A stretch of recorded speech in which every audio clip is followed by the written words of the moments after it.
आप सभी का हमारे YouTube चैनल में स्वागत है।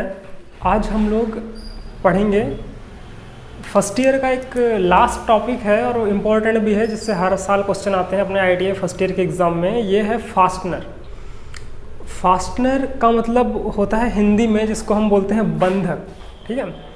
अब ये फास्टनर बेसिकली दो मशीन पार्ट को आपस में जोड़ने के काम आता है, तो उस प्रोसेस को भी हम बोलेंगे फास्टनिंग प्रोसेस। इस चीज़ का यूज़ हम करते हैं जब भी हम दो से अधिक पार्ट को किसी मशीन कंपोनेंट में ज्वाइंट करते हैं, कनेक्ट करते हैं, तो वहाँ पर हम फास्टनिंग प्रोसेस का उपयोग करते हैं। अगर हम सिंपल वे में बात करें तो फास्टनिंग का ये मतलब होता है कि दो मशीन पार्ट है, चाहे वो सिंपल मशीन हो चाहे वो कंपाउंड मशीन हो, तो जब हम किसी दो मशीन पार्ट को आपस में जोड़ देते हैं किसी भी तरीके से, तो वो कहलाता है फास्टनिंग। जोड़ने का एक सिंपल तरीका होता है, जैसे हम लोग जनरली यूज़ करते हैं कि उसे क्या करो, किसी चीज़ से टाई अप कर दो, यानी बांध दो, उसको टाइट बांध दो, तो वो बंध जाएगा, फिक्स हो जाएगा, वो चीज़ आप परमानेंटली फिक्स हो जाएगा।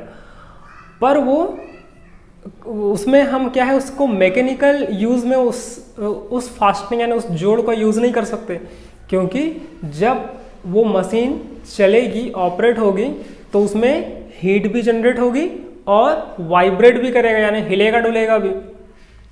तो ऐसी कंडीशन में चांस बनते हैं कि कभी भी वो जॉइंट खुल जाए। तो इसके लिए इंजीनियरिंग फील्ड में फास्टनिंग टेक्निक का यूज़ किया जाता है, फास्टनिंग टेक्नोलॉजी का यूज़ किया जाता है। ये बहुत ही ब्रॉड टेक्नोलॉजी है इसका यूज़। अब यहाँ पर हम अपने जो टेक्निकल फील्ड में फास्टनिंग करना यानी दो मशीन पार्ट को आपस में जोड़ना बहुत तरीक़ों से करते हैं, कई तरीक़ों से। उसके भी जो तरीके हैं, मेन तरीके हैं, ये हैं, दो तरीके होते हैं इसके। सबसे पहले फास्टनिंग के जो अगर हम देखा जाए तो फास्टनिंग की मेथड की अगर हम बात करें तो फास्टनिंग की मेथड की हम बात करते हैं, विधि का मतलब ये है कि हम दो मशीन पार्ट को किस तरीके से जोड़ सकते हैं। तो फास्टनिंग की मेनली दो मेथड होती है, ठीक है। मेनली उसकी होती है दो मेथड। फर्स्ट होती है टेम्परेरी फास्टनिंग,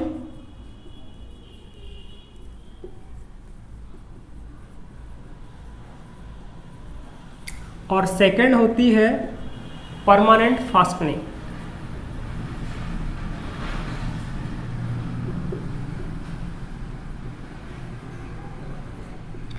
इसको हिंदी में बोलते हैं अस्थाई बंधक।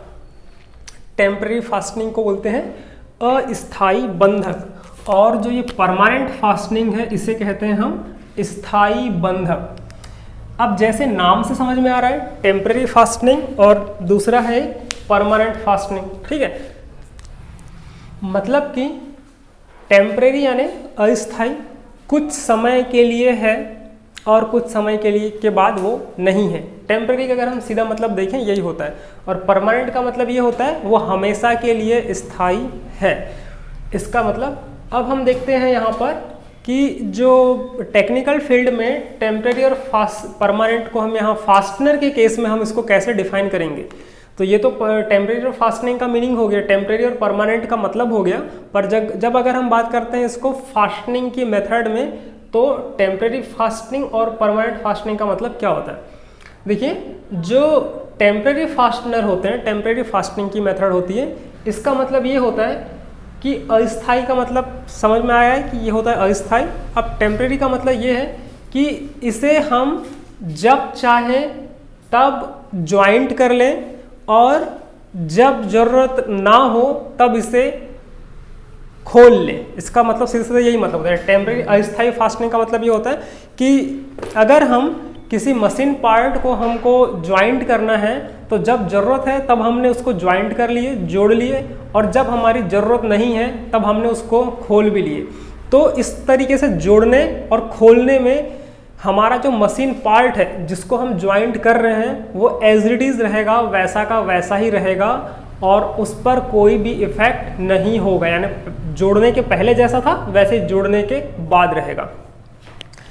ऐसा कैसे होगा, इसके कुछ एग्जाम्पल हम देखते हैं टेम्परेरी फास्टनिंग के, जैसे कि बहुत कॉमन है, आप लोगों ने सभी लोगों ने ये सब किया भी है टेम्परेरी फास्टनिंग। जैसे कि हम बात करते हैं नट,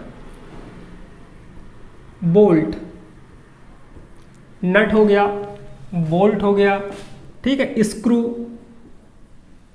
आपने ये हर कोई अपने डेली यूज में ये सब नट बोल्ट स्क्रू खोलते टाइट करते भी हैं और इसको आप लोगों ने देखा भी है। स्क्रू के बाद हो गया स्टड, की, कॉटर, ये थोड़े स्टड, की, कॉटर, तो ये जो होते हैं हमारे इंडस्ट्री पर्पस पे होते हैं या थोड़ी सी बड़ी मशीनों पे इसका यूज़ होता है। अदरवाइज नट बोल्ट स्टड तो हम हर घर में इसका यूज़ करते हैं, हमारे घर में लगे भी होते हैं ये।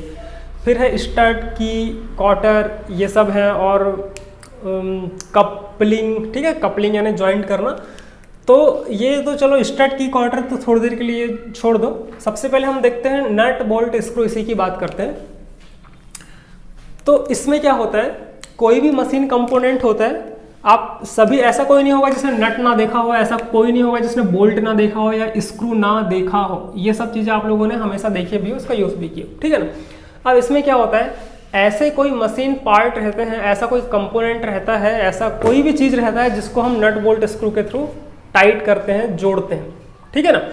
तो उसमें जो नट और बोल्ट की अगर हम बात करें तो उसमें बोल्ट को डालने के लिए एक पर पहले से बनी हुई एक जगह रहती है, एक होल रहता है, वहां पर बोल्ट को डाला जाता है और फिर उसके नीचे से हम नट को फिक्स करके उसको टाइट कर देते हैं, ठीक है। तो ये हो गया नट बोल्ट वाला जॉइंट।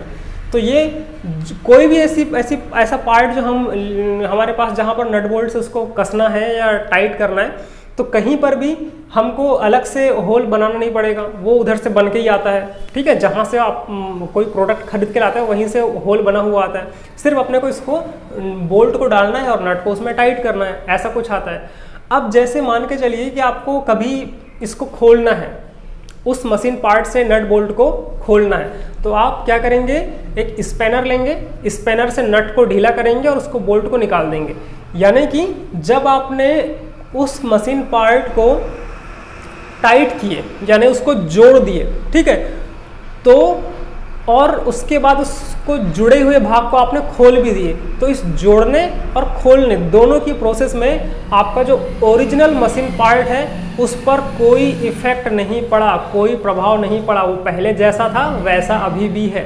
तो इस चीज को कहा जाता है टेम्परेरी फास्टनिंग। ये जो लिखा हूं मैंने, इस चीज को कहा जाता है टेम्परेरी फास्टनिंग, यानी अस्थायी बंधक, जो कि स्थायी नहीं है, इसे हम कभी भी खोल सकते हैं और कभी भी जोड़ सकते हैं। तो इसके जॉइंट आप लोगों ने देखे भी हो, स्क्रू के भी जॉइंट आप लोगों ने देखे हो, स्क्रू को जब चाहे तब टाइट कर लो, जब चाहे तब इसको खोल लो। बाकी स्टड, की, कॉटर, ये थोड़े अलग टाइप के, की यानी चाबी होता है जिसको हम परमानेंटली वहाँ पर इसको हम कोई मशीन पार्ट को जोड़ना है, ज्वाइंट करना है। की का यूज़ वहाँ पर करते हैं जहाँ पर हाई स्पीड पर रोटेटिंग मशीन पार्ट लगे होते हैं, जो कि बहुत स्पीड पर रोटेट होते हैं। सॉफ्ट पे कोई व्हील माउंट है और जो कि हाई स्पीड पर बहुत ज़्यादा आरपीएम पर रोटेट होती है, वहाँ पर कभी कभी ये डेंजर बना रहता है, खतरा बना रहता है कि कहीं वो चलते चलते, इतनी हाई स्पीड पर चलते चलते कहीं अपना जॉइंट खोल ना दे और भारी दुर्घटना ना हो जाए। तो वैसे दो हाई स्पीड पर रोटेट होने वाले मशीन पार्ट को जॉइंट करने के लिए की का यूज़ करते हैं। कॉटर का भी वैसे ही काम है, पर कॉटर का थोड़ा सा अलग काम ये है कि यहाँ पर जो की का यूज़ करते हैं हम हाई आरपीएम रोटेशन पर मिनट, तो हाई आरपीएम हाई स्पीड पर रोटेट होने घूमने वाले मशीन पार्ट को ज्वाइंट करने के लिए की का यूज़ करते हैं। और कॉटर का यूज़ वहाँ पर करते हैं जहाँ पर अपने पास हाई स्पीड पर रोटेट होना तो होता है, यानी वो मशीन पार्ट हाई स्पीड पर रोटेट होता तो है, पर साथ में हैवी लोड भी सहन करता है, यानी भारी वजन भी अपने साथ सहन करता है, वहाँ पर हम कॉटर का यूज़ करते हैं। बात करते हैं स्टड का।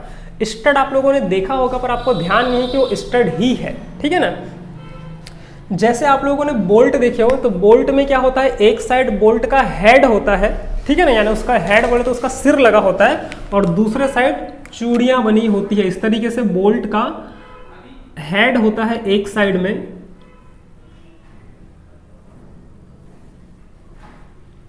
और दूसरे साइड में क्या होता है, उसकी इस तरीके से चूड़ियाँ बनी होती है, थ्रेड कटी होती है। ठीक है, बोल्ट कुछ इस तरीके से होता है, चाहे वो छोटा बोल्ट हो चाहे बड़ा बोल्ट हो, इसी तरीके से। इसको हेड बोलते हैं, सैंक बोलते हैं, इसको टेल बोलते हैं, और ये जो बनी हुई है उसको चूड़ियाँ कटी हुई बोलते हैं। आप लोगों ने देखा है बोल्ट को। ऐसा ही होता है स्टड, पर इसमें डिफरेंस ये रहता है कि बोल्ट में एक साइड हेड रहता है और दूसरा साइड थ्रेड बनी रहती है, और स्टड में क्या होता है, दोनों साइड में थ्रेड कटी रहती है और बीच सैंक का पोर्शन कैसा रहता है, खाली रहता है। इसमें इस तरीके से दोनों साइड थ्रेडिंग बनी होगी, इधर भी चूड़ियाँ कटी होगी, इधर भी चूड़ियाँ कटी होगी, और बीच का पोर्शन खाली रहता है। इसको ये हमारे कहाँ लगा रहता है भाई, आप लोग साइकिल में। ठीक है, साइकिल में जहाँ पर आपका व्हील माउंट होता है, तो व्हील को दोनों साइड से स्क्रू से कसा जाता है और बीच में सैंक का पोर्शन ये रहता है। तो ऐसे भाग को, ऐसे फास्टनर को स्टड कहा जाता है। अब उसको लोकल लैंग्वेज में क्या बोलते हैं पता नहीं, पर यहाँ पर इसको कहते हैं स्टड। ठीक है, ये भी बोल्ट का ही मॉडिफाई फॉर्म है, जहाँ पर अपने को दोनों साइड से थ्रेड बनी हुई होती है। अब ये हो गया हमारा लगभग टेम्परेरी फास्टिंग, यानी कि अस्थाई बंधक। ठीक है, जिसको हम टेम्परेरी फॉर्म में ज्वाइंट करते हैं और उसको खोल भी देते हैं। अब दूसरा है परमानेंट फास्टनिंग, यानी स्थायी बंधक। कभी कभी आप लोगों ने एक और वर्ड यहाँ पर, यानी इसके जो मेथड है, दो मेथड, जैसे मैंने बताया कि फास्टनिंग की दो मेथड है, तो कभी कभी किसी किसी बुक में इसके 3 मेथड भी लिखा होता है। ठीक है, कभी कभी एक तीसरी मेथड भी है, लिखा होगा बुक में किसी के, सेमी परमानेंट।